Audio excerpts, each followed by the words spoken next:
What makes a range a must-have? Depending on your own personal tastes, that could actually vary a lot. But in today's video, I'm reviewing just one single range by itself. This particular one was given to our channel by FOTILE, who's been making range hoods for quite a while right now, and they've decided to start moving into the electric range market. You've never heard of them. Currently, they're one of the highest rated hood manufacturers for sale in the US, according to Lowe's, who's probably one of their larger distributors. So if you've heard of them before, it's because of their range hoods. In today's video, we're going to deep dive into this exact range's features and what it offers that could make or break your decision on buying one for your kitchen. Why are we doing this review in my test room and not in a kitchen? Well, this luxury range is just a bit too nice for the kitchen I actually own, before we remodel it at least. As an overview on this range, it has a 5-burner cooktop on it with dual and triple cooking zones. The knobs are nice and easy to turn, and when you turn them on, they actually light up when you utilize any of them on the range. And there's also a very interesting warming indicator that tells you that your cooktop is still hot. And the entire thing is encased in high-end shot saran glass. Now, past the top, the oven features a lot of really interesting things to me, and which is why I kind of wanted to do the review. It features a 5.7 cubic foot chassis, and it has a heating bake element that is hidden in it. It has a porcelain fresh bake interior for easier oven cleaning. The door is a quad layered door, which keeps the heat inside. And inside the chassis, this one particularly came with a air fry rack, 2 standard baking racks, and then a telescoping rack that allows you to add and remove food a lot easier. But finally, and maybe most importantly to the review, it has a convection fan with a heating element that operates in a lot of different ways to help cook your food, but most unique to this specific range and why we're doing the review, or why you may even want to consider this over anything else, is that there's a massive air filter inside the fan, so when you run it, it will pull in and clean the grease, smoke, and VOCs when you bake. But you don't have to take my word for it. We will torture test this in the video. But when it comes to review, what does any of that have to do with the channel? The most important thing to understand about my type of reviews is I'm not a chef. I am a repair person. So the reality is I'm going to test this and I'm going to tear it down. Now, although I'm most excited about the oven, we're going to go ahead and start off with the top of the range because that's going to be important for certain people. Every brand has a different configuration of how the burners are oriented, and depending on what you need, that actually will vary. But in general, my opinion is more tends to be better for different use cases. Now, in all truth, hiding behind these burners, you're going to find sizes and outputs that you would get on this FOTILE range. With these, you go from 6 inches at 1.2 kilowatts up to the 12-inch here and 3.6 kilowatt. Essentially, this gives you all the major options that a range could or should have. Now, if you've never checked and do a deep dive on all the various brands and appliances out there, you're going to find that the specs on this glass top are at or near the highest end of what is available on the market at this time. For example, a similar sized LG range with identically oriented burners like the LSEL 6335 only achieves a peak of 3,000 watts on the maximum burner size, which is about 11 or 12 inches. It's about 20% lower than what is on the unit that is right here. Other models from, say, Samsung feature an express boil at the same wattage, but not the same burner sizing. So there's a bit more flexibility on a range like this than many of the competitors that you would typically see from the research I do on my channel. And it is a great example of you get what you pay for, since this is one of the more expensive ranges that you could consider on the market. One question that I did get from viewers when it came to this specific range is whether or not a glass type like this can handle or support canning. And the answer to this specific question about canning is yes, you can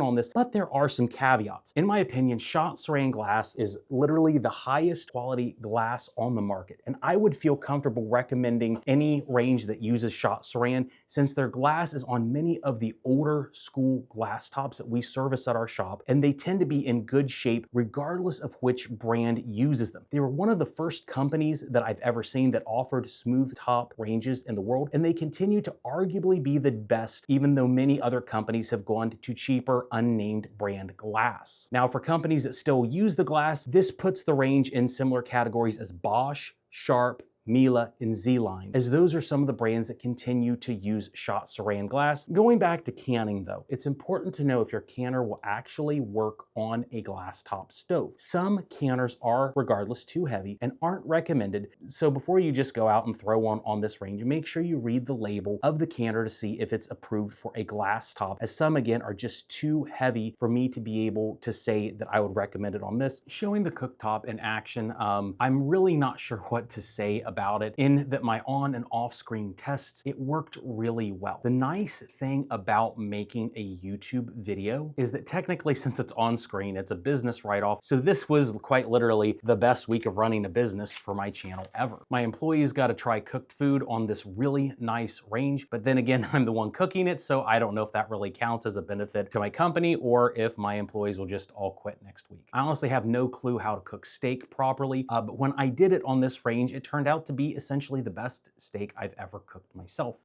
Now this is where we got to begin tests on the PCF system. The filter runs when you preheat and or cook anything in the oven that could generate smoke like steak. Now with correct use, the filter lasts about 3 years per changeout, and you do get replacement filters for 10 years when you buy this range from FOTILE. One secret I want to share with you, and it's not even in the script, is if you're going to cook on a glass top like this, make sure to get the right pans. This is a Zakarian pan by Dash. It's what I cook the steak in. The secret to a good glass top range pan is making sure that the bottom is totally flat. You don't want any ridges, bumps, curves, or anything when it comes to that glass top, because the heat will not get distributed properly and it will cause imperfections in the glass and in the pan. You also want to make sure to use very thick pans. This is a cast iron enamel, so you get the best qualities of cast iron with the enamel. I love this pan. I can't wait to take it home, even if I can't quite convince my wife to take home the range before we remodel. And when it comes to the burners, each burner that I tried in the different tests has an amazing response time. And when you turn them on to a true high result, as I did when I did some of the tests, you'll notice that the elements on this don't cycle off on the highest setting, which is very important for certain types of cooking or canning. A lot of the lower grade stoves out there, when you turn it on to high, it will cycle on and off, sometimes not giving you the highest possible output. But that's not the case on this. The tactile feedback from the range knobs ended up being very nice. Dialing in the right temperatures to the right burner size was actually easier and better than I thought it was when I looked at this, because of how complex the tri-burner knob is on camera, but it was very easy. Everything on this stove is a button or knob. There's no secret Wi-Fi menus that nest things that you really want to use. But where I was most interested in, where I think this range is make or break, is the massively large convection fan assembly in the rear of the oven chassis. It's a bit larger than the other units I think on the market, and it has some key features on it that make it totally different and arguably better than the other ones on the market. Like the other units out there, this range offers your air fry, convection options, thanks to the integrated heating elements on the fan assembly. But the main thing that differentiates this from every other model is that patented filtration system that is actually seated around this convection fan in the back. And again, this convection fan's huge. The camera doesn't do this any justice. This allows the system to pull all the bad stuff that we've talked about so far and will, and all my tests out of the air. I absolutely noticed that when we were running greasy foods in the oven, it seemed to handle them better than most of the traditional ranges that I've used in the past as just a simple homeowner. In my test, it worked quite well, but would usually cycle between a lower and higher fan speed and then operate the vents in the rear of the range periodically, at least from what I saw. So you may not notice how useful this is during a short bake, but the longer it goes, the better and more noticeable it's going to be on camera. In general, you have the standard features that are in combination with the oven dial that is over here. Unlike any of the other ranges that I've seen, there is actually a Sabbath mode on this that's dedicated, which was interesting, at least I found. Must be due to the last show they just had, I guess. The dial knob over here gives you your choices of bakes, roasts, proofs, and other broils and bakes, while the UI shows you exactly which heating element system it's going to use when it works. This is all done in combination with the modes and choices that you get on the touchpad. It's comprehensive, but not overwhelming. Also, one of the things I love about this is that the on-off light will keep oven light on permanently, which made shooting some of the cool features inside the oven cavity way easier to deal with. One benchmark that I wanted to test on this unit was the quick preheat option. How does it actually run? It ran pretty great in our tests, but there are some trade-offs. We set this to 385 degrees, and I timed it to about 13 minutes to go from ambient to fully heated, which would be slower than some of the super high-end oven on the markets. But the reason that is the case is that there is a hidden baking element in this, which makes the oven cavity larger for cooking. This unit uses a cycled bake, broil, convection heating system that works to give most of your food a very even heating profile, but it does come at a slight sacrifice to speed. However, again, at 13 minutes, it makes it one of the fastest on the market that has that hidden heating element. Overall, when we ran the energy monitor tests, we found out that it pulled up to about 5,000 watts at any one given time when it cycled. Although you could run everything at once, it looks like the system doesn't try to blast, bake, broil, convection heating element all at the same time. One of the things in this is the massive air fry basket that comes with it. At home, I really do love my air fryer, so the fact that it has this as a feature was something that was interesting to me to test. First, I roasted veggies for lunch one day, which worked out really well for me. Then we went to a frozen pizza on the air fried setting, and then finally we tried my air fried pork tenderloin. Now the range cooked everything that I could throw at it with a very good benchmark on time. From a traditional oven, you're going to see a 25% reduction in cooking time versus traditional bake and broil. And against smaller air fryers that I'm more accustomed to, you can use the same recipes on air fry or the convection roast, but the included basket means that you get a whole lot more room to cook everything in the same amount of time. I didn't try it on camera, but an air fried turkey sounds like a great business expense when I do this video, and maybe I should do that off the screen. Another test that I also wanted to try was how evenly cooked food could be if we use all the racks in the oven. In a traditional oven, you're going to find massively uneven cooking areas with lots of food. So I purchased 3 almost identical take and bake pizzas from the same market and put them on each of the 3 racks. From there, we went ahead and cooked the pizzas on a convection roast for about 13 minutes. And if you're wondering what the difference between a convection roast and an air fry is, well, the convection roast runs the fans at a lower speed, so the food's a little bit less crispy. The middle and bottom pizzas were absolutely cooked to perfection,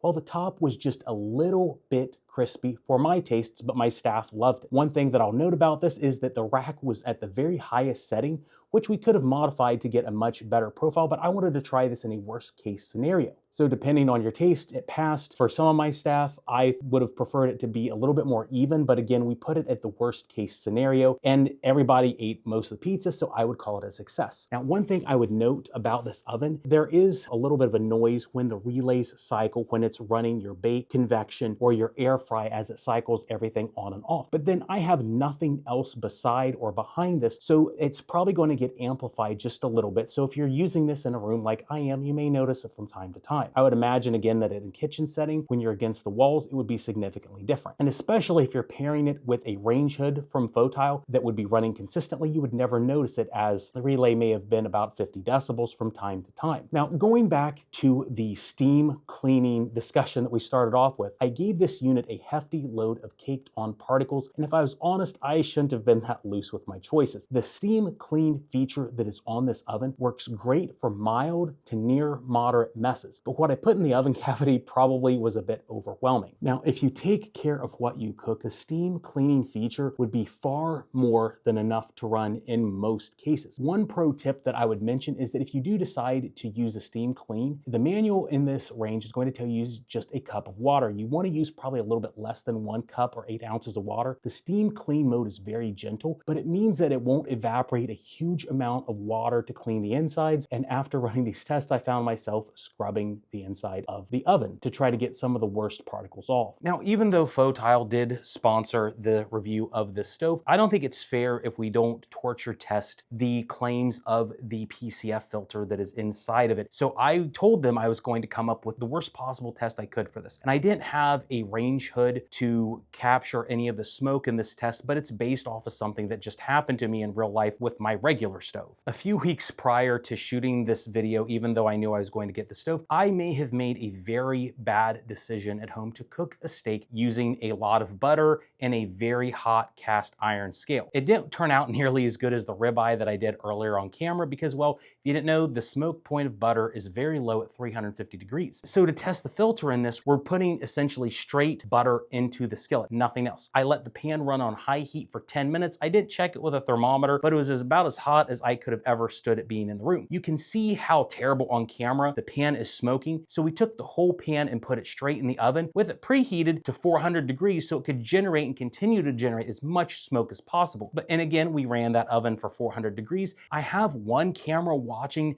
the smoke from the cooktop where the vents are to see if anything escapes the filter. And then we have another camera that kind of gets obscured because of all the smoke in the oven. And it continued to smoke on camera for about 1 to 2 minutes. According to the cameras though, all the smoke in the room and in the oven was pulled in about 8 minutes, which I thought was absolutely fantastic. And when it came to running the dual cameras, we had no visual evidence that the exterior vents on the unit was exhausting anything from the back of the unit. All we had was simply the PCF filter inside the range. The only proof I had at the end of the test was essentially the smell in a pan of absolutely burnt butter. And this honestly was horrible because even though we couldn't see the smoke, you could tell that there was still some odor of the burnt butter, which I thought was really bad. I don't think the filter could really remove the smell of baked in butter to the pan, but otherwise the smoke test passed really well. But as you know from me, the real test of any unit is going to end up being the build quality of the oven and seeing what kind of components are inside the unit. So now let's go ahead and move the cameras around, and we're going to go ahead and to start testing the range for the components and tear it down. Now for the unfiltered, unscripted end to the video on the teardown analysis and then the final conclusions. I just got done tearing all this down. First impressions on this is the easiest range I've ever had to tear down. To this point, getting the filter out of the oven chassis, getting the control board off of the rear of the unit makes this incredibly easy to service, whether you're a technician or you are a homeowner that would choose to purchase this. There's maybe 18 screws that I had to take apart through the entire process. 10 minutes maybe is what it took for me to get to this point. And once we have everything tore down, we find a few of the secrets behind this unit. The first thing I would call to attention is the build design of this is not very complicated, and I say that in a good way. You have an interface board right here that controls the UI. You have your infinite switches, and then really all you have outside that is the convection fan, and then finally your control board in the back.